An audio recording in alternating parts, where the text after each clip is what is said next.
کون سی سرکار تھی جس کے بارے میں حضرت نے فرمایا؟ کیا انگریزوں کے آنے سے پہلے جتنے بھی اسلامی حکومتیں تھیں اس میں مدارس تھے یا نہیں تھے؟ مدارس تھے نا، تھوڑا بولنے بات کے جواب دے تاکہ پتہ چلے کہ آپ زندہ ہیں اور جاگ رہے ہیں۔ تو 3 قسم کے مدرسے ہوتے تھے اس زمانے میں۔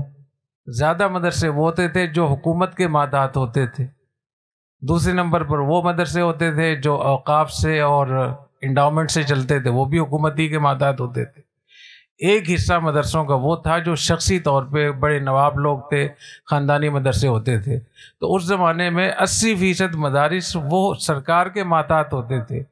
تو ان سرکار کے ماتحت مدارس سے امام غزالی، امام رازی اور جتنے بڑے بڑے لوگ ہیں، شاہ ولی اللہ ہیں، مجدد الفسانی ہیں، یہ سارے لوگ وہیں تو پڑھے ہیں سارے۔ اور پھر پڑھنے کے بعد پھر وہ سرکار میں جا کے کوئی قاضی القضاء بن رہا ہے، کوئی وزیر تعلیم بن رہا ہے، کوئی وزیر اعظم بن رہا ہے۔ تو یہ جو تاثر ہے کہ ہم بالکل ایک رہبانیت کی طرف جا رہے ہیں، یہ بات غلط ہے۔ اس وقت میں انگریزوں کی حکومت تھی، انگریزوں سے حضرت نانوتوی رحمۃ اللہ علیہ نے 1857 میں جنگ آزادی لڑی تھی، اور اس وقت ان کا ایک غلبہ تھا، ایک سیلاب تھا پورا۔ اس کو روکنے کے لیے حضرت نے فرمایا کہ ہمیں کسی سے، سرکار سے مدد نہیں لینی۔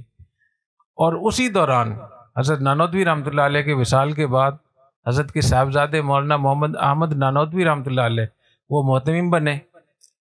جب وہ محتمم بنے تو اس وقت ریاست حیدرآباد دکن وہ بھی ریاست تھی، نواب تھے اور باقاعدہ حکومت تھی ان کی۔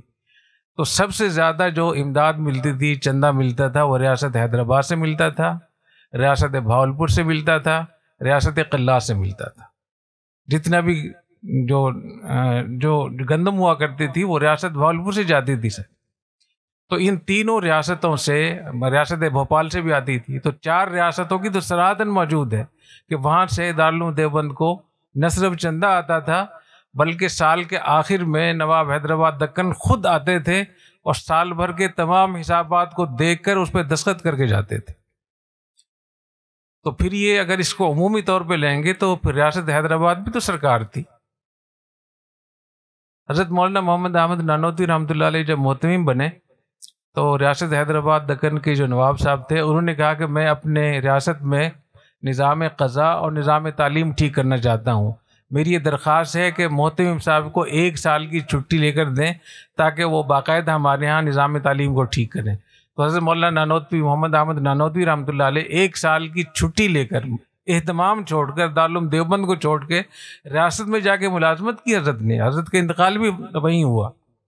مولانا شمس الحق افغانی رحمۃ اللہ علیہ وہ دارالعلوم دیوبند میں شیخ التفسیر تھے، تو ریاست قلات کے جو والی تھے انہوں نے دارالعلوم دیوبند کو خط لکھا کہ میں چاہتا ہوں کہ اپنے نظام تعلیم اور نظام قضاء کو میں ٹھیک کروں اور آپ کسی بڑے عالم کو بھیجیں۔ تو دارالعلوم دیوبند سے حضرت مولانا شمس الحق افغانی رحمۃ اللہ علیہ کو بھیجا گیا، اور وہ جب وہ آئے تو ریاست کے وزیر تعلیم بھی مقرر ہوئے، وزیر قانون بھی مقرر ہوئے۔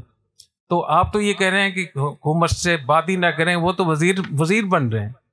ایسے ہی ریاست بھاولپور میں جو ان کا جامعہ اسلامیہ تھا، یہ تو نواب صاحب نے قائم کیا تھا، اس میں حضرت مولانا شمس الحق افغانی رحمۃ اللہ علیہ، حضرت مولانا ادریس کاندھوی رحمۃ اللہ علیہ، حضرت مولانا رسول خان صاحب رحمۃ اللہ علیہ، جو ہمارے حضرت کے بڑے حضرات کے بھی استاد تھے، مفتی شفیع صاحب کے بھی، وہ سب لوگ پڑھاتے رہے ہیں۔ اسی طریقے سے آج کل افغانستان میں اسلامی حکومت ہے، تو وہاں اگر کوئی مدرسہ بنتا ہے تو وہ حکومت سے ان کے لیے امداد لینا جائز ہوگا نہیں ہوگا؟ بات سمجھ رہے ہیں نا آپ کو؟